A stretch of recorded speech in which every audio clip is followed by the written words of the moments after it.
Dr. Jacobs, you have a BA in psychology. What would you say are the opportunities for students who are in psych, English, philosophy, etc.? Should they go to get their master's? Should they go to graduate school to get a PhD? I'm basically trying to gauge your level of importance on continuing education. Well, the behavioral thing is I did that. I got my bachelor's degree, I got a master's degree, got my PhD. Didn't break. You know, I went straight from undergraduate to graduate school. Right now, I don't think that's the best model. I like to have graduate students who have had some time off.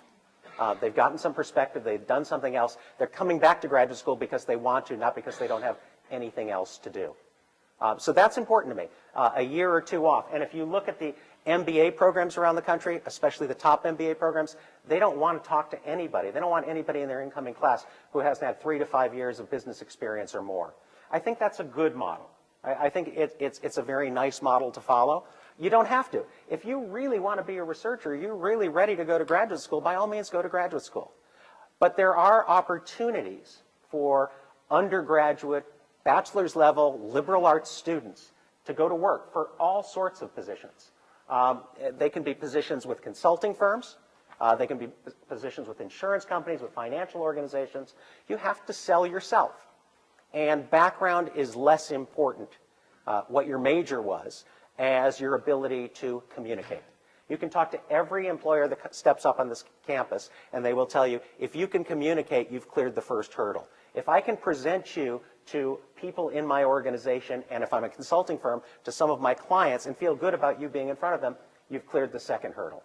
So one of the things that liberal arts does, it teaches you to learn, and organizations need people who want to learn. So I hire at my little consulting firm. We only have 14 employees, but I have hired a number of bachelor's level people out of Penn State. In fact, they were in my class, which helped because I got to know them over the course of the semester. But when they graduated, I offered them a job. 2 of them are still with me 14 years later. And they're valuable employees. They learned quickly. One of the guys who is a bachelor's level psychologist working for my organization, I wouldn't trade most PhDs I know for his skills and abilities in doing projects and working with my clients. So there are these opportunities. All the big consulting firms, Deloitte & Touche, Accenture, PricewaterhouseCoopers, they come on campus looking for people like you. They want people who can communicate. And they're at the Career Center. In 2 weeks, Accenture will be here. I know that because that chief recruiter is a dear friend of mine. She was in my class 12 years ago. She got that job right out of here. She comes twice a year to recruit people like you.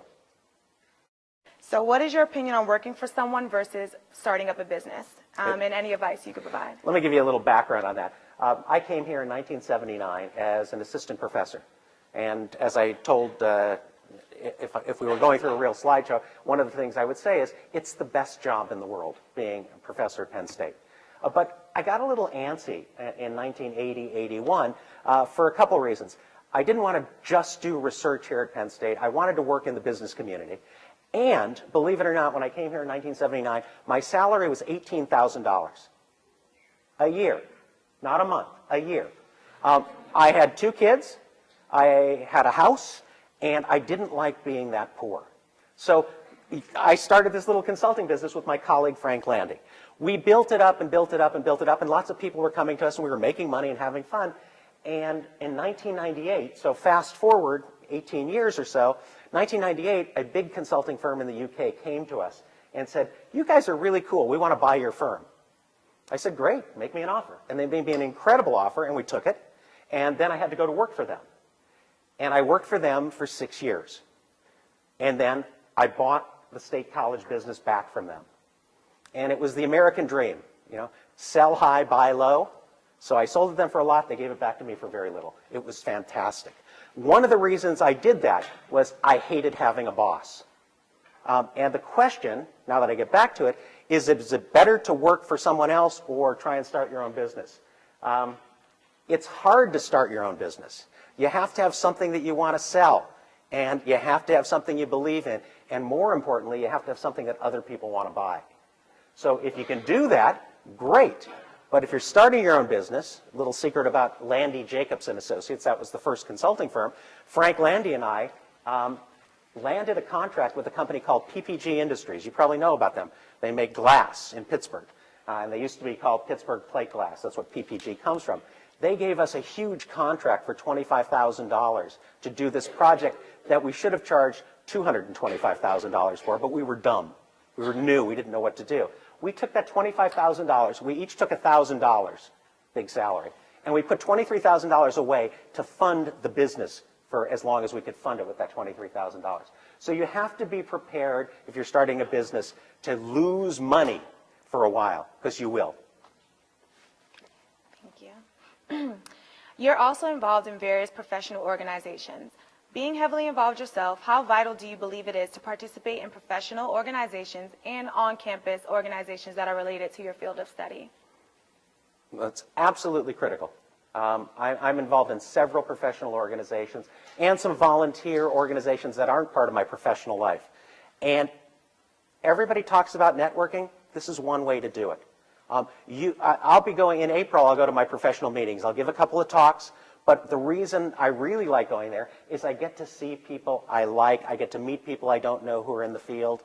I get to network with people. And who knows, maybe if I came back here next year, I could tell you about a research project or a consulting project that I got as a result of going to this conference. So it's absolutely essential. And right now your job is student, and you work here at Penn State in that job. You have opportunities that very few other campuses can offer their students. There are so many things that go on here, so many exciting things.